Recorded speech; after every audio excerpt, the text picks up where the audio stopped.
আচ্ছা, এখন আমরা দেখব bond prices and yields. Bond prices মানে হচ্ছে বন্ডের মূল্য কত, আর হচ্ছে yields হচ্ছে সুদের হারটা কত। আচ্ছা, বন্ডের কিছু ক্যারেক্টারিস্টিক্স দেখি। এটা মূলত একটাই হচ্ছে borrowing arrangement. The bond is IOU of the borrower. বরোয়ারের জন্য হচ্ছে আইওইউ। আইওইউ মানে হচ্ছে আইওইউ মানে আমি আমি তুমি আমার কাছে টাকা পাও আর কি। আর এসুয়ার কি করে, এগ্রি করে to make specific payment to the bond holder. Bond হোল্ডারকে একটা নির্দিষ্ট সময় পর পর একটা নির্দিষ্ট অ্যামাউন্ট কি করার জন্য, পে করার জন্য। ইস্যুয়ার মেক কি করে, semi annual payment for the life of the bond. সারা বছর ধরে কি বছরে দুইবার করে পেমেন্ট করে, যদিও এটা সব ক্ষেত্রে ইয়া না, কোথাও আছে বছরে একবার করে। আর এই যে প্রত্যেক 6 মাস পর পর যে অ্যামাউন্টটা দিচ্ছে এখানে বলতেছে, বা বছর পর পর যেটাকে দেয় সেটাকে বলা হচ্ছে কি কুপন পেমেন্ট। আর যখন বন্ডটা ম্যাচিউর হয়ে যায়, ম্যাচিউর বলতে ওটার মেয়াদ শেষ হয়ে যায়, তখন the issuer repay the debt. তার ডেটটা রিপে করে by paying the bond par value. Par value হচ্ছে বন্ডটার আসলে যে মূল্যটা, ফেস ভ্যালুটা।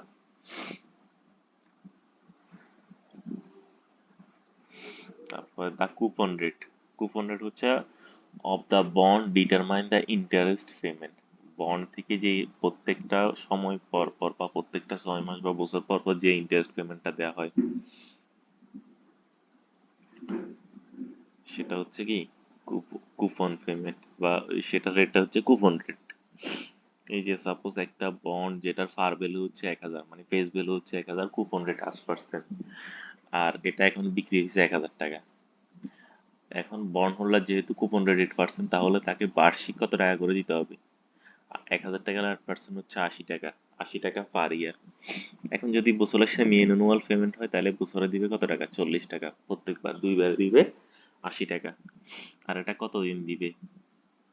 যেহেতু বন্ডটার মেয়াদ হচ্ছে 30 বছর, লাইফ অফ দ্য বন্ড সে 30 ইয়ার, 30 বছর ধরে। আচ্ছা, যদিও কিছু বন্ড আছে যেগুলো হচ্ছে zero coupon bond. Zero coupon bond বলতে বোঝাচ্ছে এটার মধ্যে লিখা আছে কোনো কুপন এটা প্রদান করে না। Issued that make no payment. তবে এটা কি করে, investor receive par value at the maturity but receive no interest payment until then. মানে হচ্ছে তার মানে এটা কি করা হয়, এটা থেকে কোনো কুপন পেমেন্ট করা হয় না। সো এই জন্য এই বন্ডটা সাধারণত বিক্রি হয় ফার ভ্যালু থেকে কম মূল্যে। সো এই ক্ষেত্রে একজন বন্ড হোল্ডারের লাভ হচ্ছে ফার ভ্যালু আর হচ্ছে যত টাকা দিয়ে কিনছে সেল ভ্যালুর মধ্যে পার্থক্য। এবার হচ্ছে treasury bond and note. Treasury bond and note সাধারণত আমরা যে এগুলো দেখছি, আচ্ছা, treasury bond, treasury note are issued with originally maturities ranging. Treasury note গুলো হচ্ছে সাধারণত 1 থেকে 10 বছরের জন্য, আর ট্রেজারি বন্ড গুলা হচ্ছে 10 থেকে 30 বছরের জন্য ইয়া করা হয়। Both bond and note may be purchased directly from the treasury in denomination of only 100। তবে এটার ডিনোমিনেশন এই বন্ড গুলোর মূল্য 100 টাকা হইতে পারে, আবার কি এটার ডিনোমিনেশন 1,000 টাকা হইতে পারে। দুইটাই কি সেমি অ্যানুয়াল পেমেন্ট করে, বছরে দুইবার। আচ্ছা, এখানে দেখেন দা হাইলাইটেড বন্ড ইন ফিগার 14.1। এখানে এই যে এই বন্ডটা, এটা দেখা যাক, এটা ম্যাচিউর হয় বলতেছে যে কি, এটা ম্যাচিউর হয়, এটা ম্যাচিউর হয় আগস্ট 15। এখানে এই যে সাল 2049 সালে হবে। আর এটার কুপন রেট হচ্ছে 2.250%। পার ভ্যালু সাধারণত হয় কত টাকা? 1,000 টাকা। তাইলে যেহেতু 1,000 টাকা আর কুপন রেট হচ্ছে 2.25, তাইলে এটা বছর শেষে পেমেন্ট করবে কত? 22 টাকা 50 পয়সা। 1,000 টাকা 2.25% হচ্ছে গিয়ে। আর যেহেতু দুইটা দুইটা পেমেন্টে করবে, প্রত্যেকটা পেমেন্টে করবে 11 টাকা 25 পয়সা করে। আর পেমেন্ট গুলো করা হবে ফেব্রুয়ারি মাসের 15 তারিখে আর আগস্ট মাসের 15 তারিখে। হ্যাঁ, তারপর যদিও বলতেছে বন্ড সাধারণত ডিনোমিনেশনে সোল্ড হয়, যেমন 1,000 টাকা পার ভ্যালু বন্ড 1,000 টাকা, the bid and ask price are quoted as a percentage of par value. এই যে আস্ক প্রাইস বলছে 106.7250 বলতেছে কি, তারপরে বিট প্রাইস বলছে 106.6625। এগুলো সাধারণত ফার ভ্যালু এর কি পার্সেন্টেজে, মানে ফার ভ্যালু 1,000, তাহলে এটা যদি এখন আস্ক করি মানে কারো থেকে কিনতে মার্কেট থেকে, তাহলে এটার প্রাইস হচ্ছে 106, এটার 1,000 টাকার 106.725%, আর বিক্রি করতে গেলে 106.6625%। আর এখানে লাস্ট কলাম যেটা, সেটা হচ্ছে আস্কিল। আস্কিল হচ্ছে level ask yield is the yield to maturity on the bond based on the ask price. Ask প্রাইসের ভিত্তিতে এটা কি yield to maturity. The yield to maturity is a measure of the average rate of return to an investor who purchase the bond. আচ্ছা, এবার হচ্ছে accrued interest, আর একটা হচ্ছে quoted bond price। accrued interest হচ্ছে গিয়ে সাপোজ বন্ডগুলা পেমেন্ট করে 6 মাস পর পর। এখন সাপোজ জানুয়ারির 15 তারিখে পেমেন্ট করে, এর 6 মাস পর হচ্ছে জুলাইয়ের 15 তারিখে পেমেন্ট করে। এখন হইল গিয়ে সাপোজ কোনো একটা বন্ড যখন কি হইল ফেব্রুয়ারি 15 তারিখে বিক্রি হতে যাবে, তার মানে এর মধ্যে আমার কি ইনক্লুড থাকবে, ওই বন্ডটার মূল্য পাশাপাশি ওইটার জন্য এই যে 1 মাসের জন্য যে অ্যাক্রুয়েট ইন্টারেস্টটা হয়েছে সেটা। আচ্ছা, অ্যাক্রুয়েট ইন্টারেস্ট ক্যালকুলেশনটা কিভাবে করে সেটা দেখবো। আচ্ছা, এখানে একটা লাইন বলতেছে এই যে the prices you see quoted online or in the financial are not the price that investor actually pay for the bond। আচ্ছা, এই যে আমরা বিভিন্ন অনলাইন পেজে যে বা ফাইন্যান্সিয়াল পেজগুলোতে যে এগুলোর যে প্রাইসটা কোটেড করা থাকে, সেটা আসলে কি, সেটা আসলে অ্যাকচুয়াল প্রাইস না, যেটা কি কোনো একটা বন্ড বায়ার পে করে। This is because coated price does not include the interest. কারণ কোটেড প্রাইসের মধ্যে ইনক্লুড থাকে না দ্যাট অ্যাক্রুজ, যেটা কি হয়েছে মানে সংগঠিত হয়েছে বিটুইন কুপন পেমেন্টেড। এই যে একটা উদাহরণ দেখলে দেখবই, যদি if A bond purchase between coupon payment, এই যে সাপোজ কি একটা কুপন পেমেন্ট করা হয় জানুয়ারি 15 তারিখে, আরেকটা হচ্ছে জুলাইয়ের 15 তারিখে। এখন যদি ফেব্রুয়ারি 15 তারিখে ক্রয় করা হয় তাহলে কি হবে, তখন যে এই বন্ডটা কিনতেছে সে সেলারকে অবশ্যই কি অ্যাক্রুয়েট ইন্টারেস্টের টাকাটাও কি করবে, পে করবে for the prorated share of the upcoming semi-annual coupon। যেমন এই যে 30 দিন একটা বন্ডের যদি চলে যায় since the last coupon, coupon যেদিন দিছে তার পরে 30 দিন, আর একটা 6 মাস, এখানে বলতে বোঝাচ্ছে যে কি মানে আমার বন্ডটা তো ম্যাচিউর হয় 6 মাস, 6 মাস বলতে 182 দিন, তো 30 দিন শেষ হয়ে গেছে 182 দিনের মধ্যে। তো আমার অ্যাক্রুয়েট ইন্টারেস্টটা আসলে কত হয়েছে সেটাকে কিভাবে নির্ণয় করবো, এই যে একটা কুপন রেট হচ্ছে 8%, আর অ্যানুয়াল কুপন হচ্ছে 80, এবং আর এটা 6 মাস পরে দেয় 40 টাকা। এখন 30 দিন যদি পাস হয়ে যায় তাহলে আমরা এখানে লিখবো চল যত টাকা হতো মানে 40, বা এটাকে এভাবে লেখা যায় total coupon payment divided by 2, তাহলে পাবো 40। আর এখন আমার কয় দিনের ইয়া হয়েছে, 30 দিনের হয়েছে, সেটা গুণ করব আর ভাগ করব কত 182, তাহলে আমরা পেয়ে যাব যে কি আমার 30 দিনে আসলে কত টাকা কি অ্যাক্রুড হয়েছে ইন্টারেস্ট। তাহলে আমি পাই গেলাম 6.59। এখন if the coated price of the bond, এখন সাপোজ অনলাইন পেজে বা যে কোনো জায়গায় আমার কোটেড প্রাইস হচ্ছে 990 টাকা, তো আমাকে পেমেন্ট করতে হবে 990 টাকার সাথে ওই 6 টাকা 59 পয়সা যে ইন্টারেস্ট হয়েছে সেটা সহ পেমেন্ট করতে হবে। আচ্ছা, এখন আমরা দেখলাম বিভিন্ন যে সরকারি গভর্নমেন্ট বন্ড গুলা, এছাড়া আছে কর্পোরেট বন্ড। এই যে কর্পোরেট বন্ড গুলা হচ্ছে কি, যেগুলা বিভিন্ন প্রতিষ্ঠান গুলায় কি করে ইস্যু করে থাকে। Bond still return over the counter market. আচ্ছা, এই যে সেটা আপনারা পড়লেই বুঝবেন, এটার মধ্যে অত জটিল কিছু নেই। আচ্ছা, আচ্ছা, call provision on corporate bond. Corporate বন্ডগুলোর মধ্যে একটা সুবিধা দেয়া থাকে, সেটা হচ্ছে কল প্রভিশন। কল প্রভিশন হচ্ছে কি, যে ইস্যুয়ার যে বন্ডটা আসলে বন্ডটা দিয়ে টাকাটা নিছে টু রিপারচেজ দ্য বন্ড, বন্ডটাকে কিনে নেওয়ার জন্য at a specified call price before the maturity date. Suppose আমরা যে দেখলাম যে 30 বছর ম্যাচুরিটি বন্ড ইস্যু করছে, এখন একটা নির্দিষ্ট ডেটের পর একটা নির্দিষ্ট টাকা পে করে বন্ডটা কিনে নেওয়ার যখন অপশন থাকে, তখন সেটাকে বলতেছে কল প্রভিশন। আর এটা সাধারণত থাকে কি এয়া বন্ডগুলাতে, কর্পোরেট বন্ডগুলাতে। এই যে for example, if a company issue a bond with a high coupon rate হয়, আচ্ছা সাপোজ একটা কোম্পানি কি করলো বন্ড ইস্যু করছে যখন ইন্টারেস্ট রেটটা ছিল হাই, এন্ড ইন্টারেস্ট রেট পরবর্তীতে কি হয়ে গেছে, কমে গেছে, এই যে but and interest rate later ফল।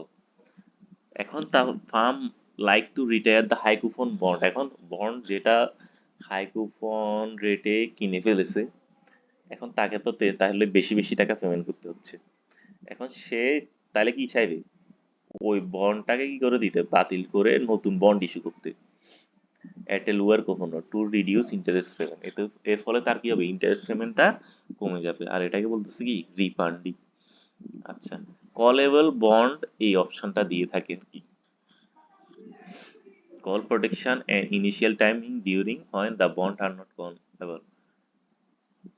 তবে এটা a period of call protection থাকে, মানে একটা নির্দিষ্ট সময় থাকে, ওই সময় পর্যন্ত কি করা যায় না, এটা কল করা যায় না। এই যে the option to call the bond is valuable to the farm, এটা প্রতিষ্ঠানের জন্য ভ্যালুয়েবল।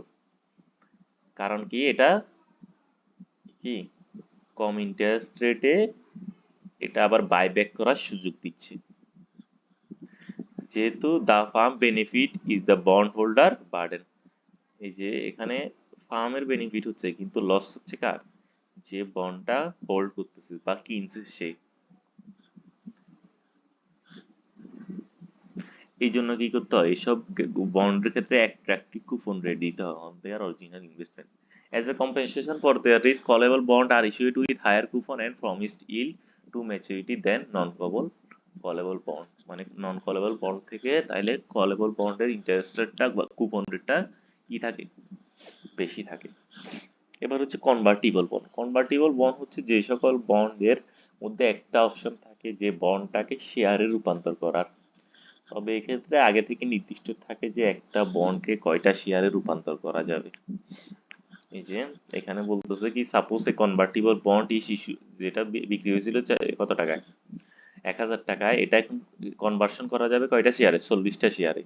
যদি এখন স্টক প্রাইস হয় 20 টাকা করে, তাহলে 40টা শেয়ার করলে তাহলে সে পাবে কত টাকা, যে কনভার্সন করতেছে 800 টাকা পাবে। সো এখানে কি কনভার্ট করা কি প্রফিটেবল নয়। এখন সাপোজ কি হলো, স্টক প্রাইস হয়ে গেছে 30 টাকা, মানে should the stock price letter rise to 30 টাকা। যদি 30 টাকা হয়ে যায়, তখন প্রত্যেকটা বন্ড এই বন্ডগুলোর ভ্যালু হবে কি 1200 টাকা।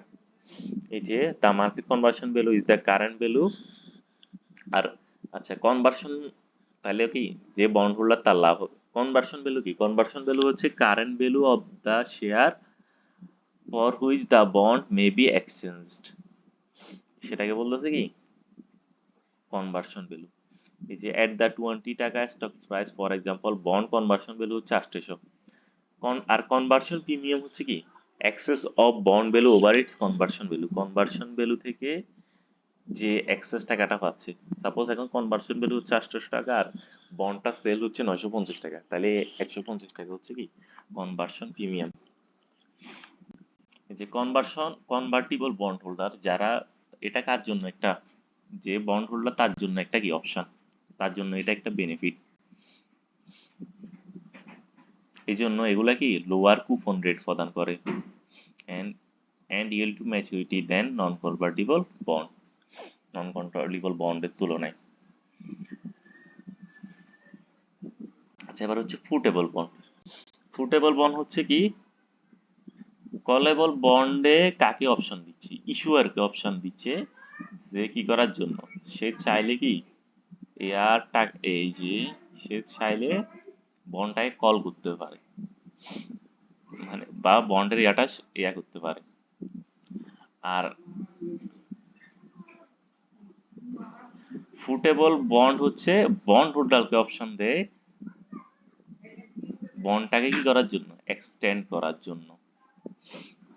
If the bond coupon rate exceed current yield current market yield, for instance the bondholder will choose to extend bondholder life।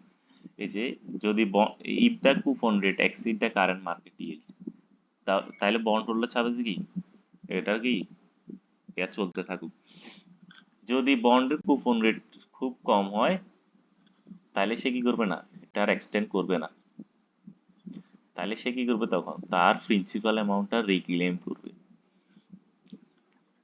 which can be invested at current rate, এবং সে সেটাই কি করবে, বর্তমানে এটা বেশি ইল্ডে কি করে দিবে, ইনভেস্ট করবে।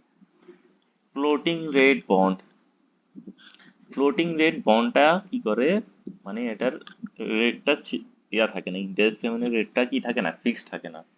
এটা কি করা হয়, কোনো একটা রেটের সাথে কি করা হয়, যুক্ত করে দেওয়া হয়, অ্যাডজাস্ট করা হয়।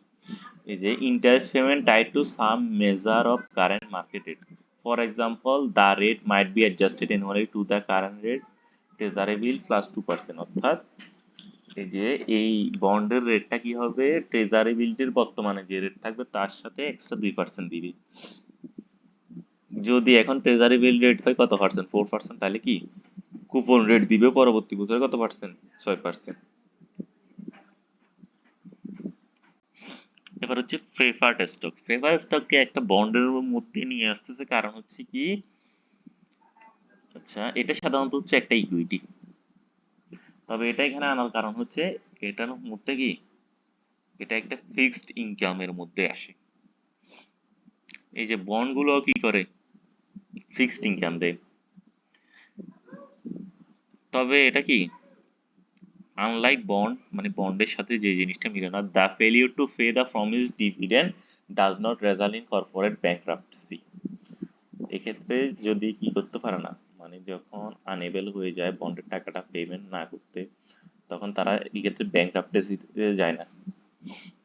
Instead the dividend wait simply accumulate and common shareholder may not receive any dividend until the preferred stockholder have been paid in full। আবার হচ্ছে বলতেছে কি, এটাতে একটা আবার তাদেরকে কি দেওয়া হয়, প্রেফারেন্স দেওয়া হয়, যে যখন কি হবে, মানে কোনো যখন ডিভিডেন্ড পে করা হবে, কমন শেয়ার হোল্ডারদের আয় কারা পাবে, প্রেফার্ড শেয়ার হোল্ডাররা। আবার কোম্পানি যদি ব্যাংক্রাপ্টেসিতেও চলে যায় তাহলে আগে কাদের প্রায়োরিটি আগে থাকবে, এই যে প্রেফারেন্স স্টকদের। তবে এদের প্রায়োরিটিটা বন্ড হোল্ডারদের পরে, বাট হায়ার, তবে কমন শেয়ার হোল্ডারদের আগে। মানে হচ্ছে গিয়ে ওই প্রতিষ্ঠান যদি ব্যাংক্রাপ্টেসিতেও যায়ও, তাহলে আগে বন্ড হোল্ডারদের টাকাটা পে করা হবে, এরপর গিয়ে পেমেন্ট করা হবে গিয়ে এই যে ইয়াদের, এই কমন হোল্ডারদের, তারপর বন্ড হোল্ডারদের, তারপর হচ্ছে প্রেফারেন্স স্টক হোল্ডারদের, তারপর হচ্ছে কি,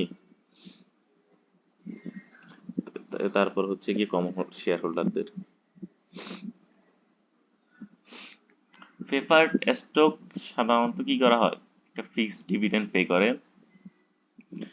আবার তবে it is in effect a perpetuity, মানে এটা অনির্দিষ্টকালের জন্য।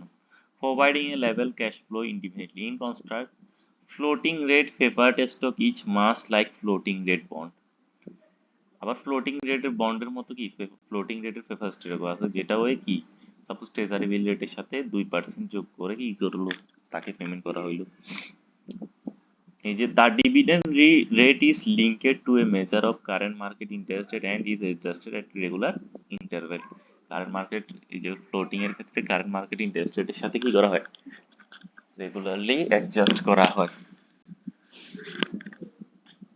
Unlike interest payment on bond, dividend on preferred stock are not considered tax deductible expense। বলতেছে কি এই যে এর উপর কি করা হয় না, ট্যাক্স ডিডাক্ট করা হয় না।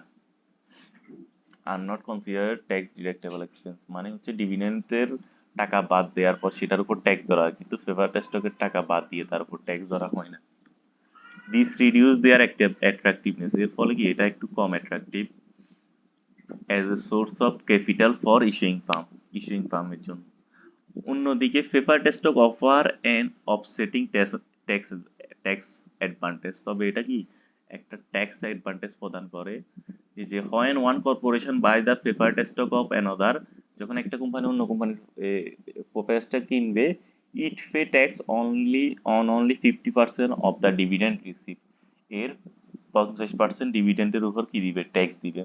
ফর এক্সাম্পল, ইফ দ্য যদি ফার্মের ট্যাক্স প্যাকেট হয় 1,000 টাকা এবং সে 21,000 টাকার ট্যাক্স 10,000 টাকার ট্যাক্স হিসেবে রিসিভ করে, it pay tax on only half of the income, অর্ধেকের উপর শুধুমাত্র সে কি দিবে, ট্যাক্স দিবে।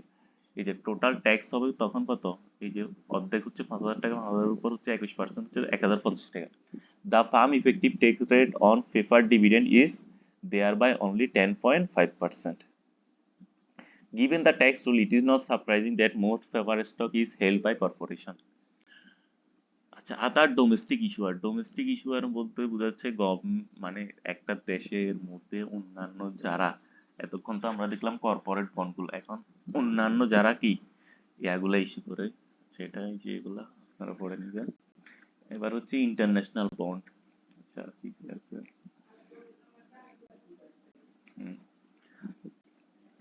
ইন্টারন্যাশনাল বন্ড গুলো হচ্ছে আর কমনলি ডিভাইড দুইটা ক্যাটাগরিতে, ফরেন বন্ড আর একটা হচ্ছে ইউরো বন্ড। ফরেন বন্ড গুলো কি করা হয়, issued by a borrower from a country other than one in which the bond is sold, মানে ওই ইস্যুয়ারটা যে দেশে বন্ডটা বিক্রি হয়েছে সে দেশের বাইরের কেউ। এই যে by borrower, issued by a borrower from a country, the bond is denominated in the currency of the country in which, আর বন্ডের প্রাইসটা ওই প্রাইসে লিখে থাকে যে দেশের যে দেশি প্রাইসে কি হচ্ছে সেটা বিক্রি হচ্ছে। ফর এক্সাম্পল, একটা dollar denominated bond issued in the United State, তাহলে ইউনাইটেড স্টেটে যেহেতু ইস্যু করছে তার মানে বাইরের কেউ ইস্যু করছে। এই যে by German German firm is considered a foreign bond.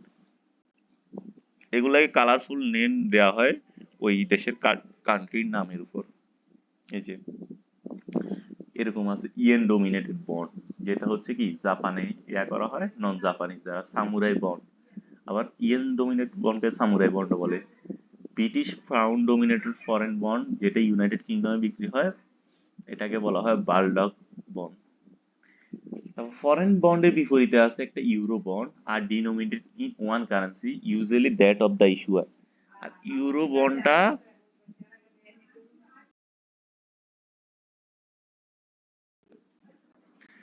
Euro বন্ডটা কি হয়, one currency usually that of the issuer যে দেশের সেই দেশের ইয়ার উপরে কি করা হয়, নামকরণ করা হয়, but sold in the other national market, কিন্তু অন্য দেশের ন্যাশনাল মার্কেটে কি করা হয়, বিক্রি করা হয়। For example, euro dollar bond make refer to dollar denominated bond sold outside the US এর বাইরে, যেটা কি হচ্ছে, বিক্রি হচ্ছে।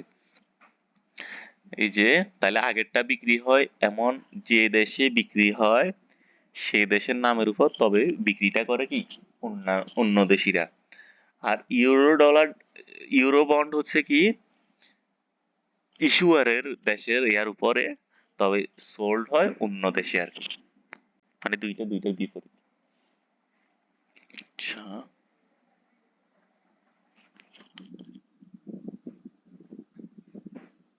আচ্ছা, ইনোভেশন ইন বন্ড মার্কেটের কিছু, এই যে বন্ড মার্কেট গুলো কনস্ট্যান্টলি ডেভেলপ হচ্ছে এবং কি অনেকগুলো নতুন ফিচার দিচ্ছে। এই যে এর ফলে বন্ড গুলা বিভিন্নভাবে ফ্লেক্সিবল বন্ড আমরা দেখতে পাচ্ছি। এটার একটা হচ্ছে কি ম্যাচুরিটি, এই যে ম্যাচুরিটি গুলা কি, যদিও ম্যাচুরিটি 30 বছর, তবে 50 বছর, 100 বছর ম্যাচুরিটি তো কি বন্ড দেখা যাচ্ছে। 18th সেঞ্চুরিতে ব্রিটিশ গভর্নমেন্ট যেটা বন্ড ইস্যু করছে, যেটার ম্যাচুরিটি ছিল ইনফিনিটি।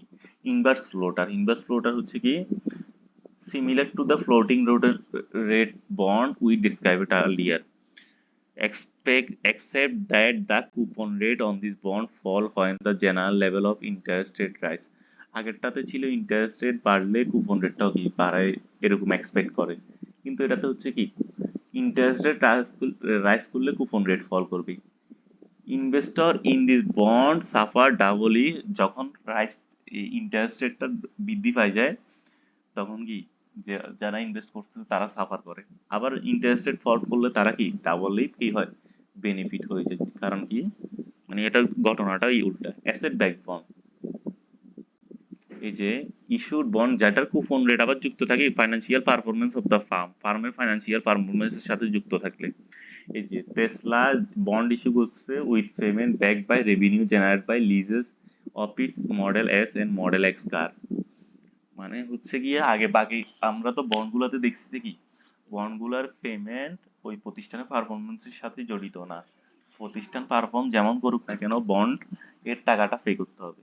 কিন্তু এই অ্যাসেট ব্যাক বন্ডে কি প্রতিষ্ঠানের পারফরমেন্সের সাথে কি যুক্ত। ক্যাটাস্ট্রফি বন্ড, এই যে has issued a bond with A final, catastrophe মানে হচ্ছে কোনো একটা বিপর্যয়। এই যে এটা সাধারণত এটার পেমেন্টটা ডিপেন্ড করে কি final payment depends on whether there has been a earthquake near the park, এই পার্কের আশেপাশে কোনো কি আর্থওয়ার্ক হবে কিনা।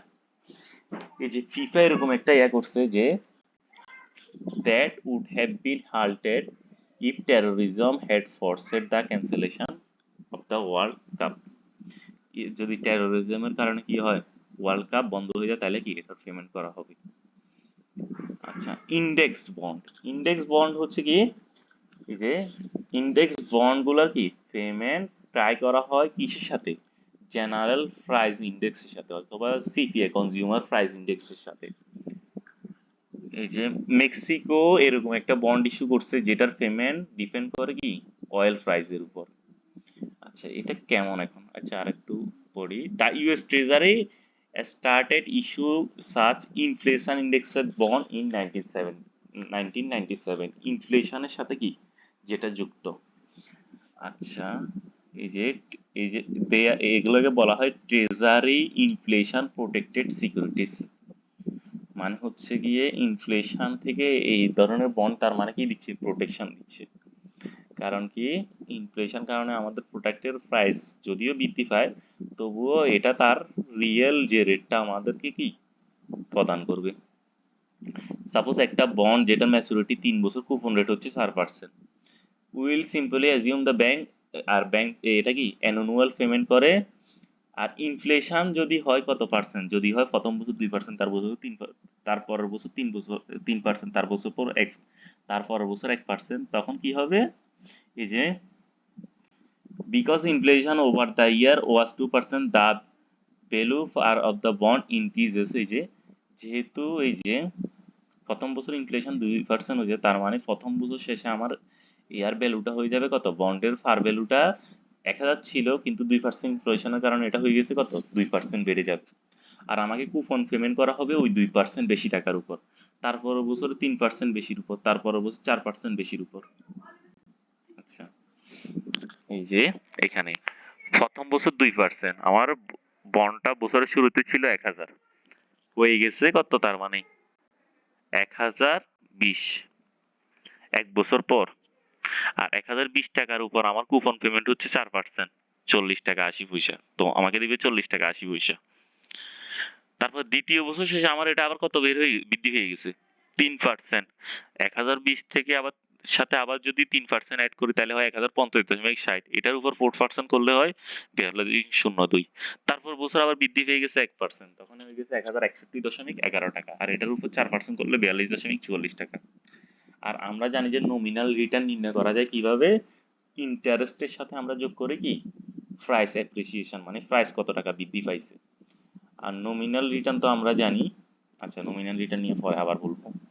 এই যে এখানে আমার প্রথম বছর ইন্টারেস্ট দিচ্ছে 40 টাকা 80 পয়সা, আর প্রাইস বৃদ্ধি পাইছে 20 টাকা, 40 টাকা 80 পয়সা, আর প্রাইস বৃদ্ধি পাইছে 20 টাকা, আর ইনিশিয়াল আমার প্রাইস ছিল কত 1000 টাকা, তাহলে আমার নমিনাল হচ্ছে কত 6.8%। আর আমরা জানি যে কি রিয়েল রিটার্ন বের করার সূত্র হচ্ছে 1 plus real return equal to 1 plus nominal return divided by 1 plus inflation. আর শুধু রিয়েল রিটার্ন নির্ণয় করতে গেলে 1 plus nominal return divided by 1 plus inflation -1 করলে আমরা পেয়ে যাবো কি রিয়েল রিটার্ন। এই যে আমার রিয়েল রিটার্ন কত পার্সেন্ট, 4%।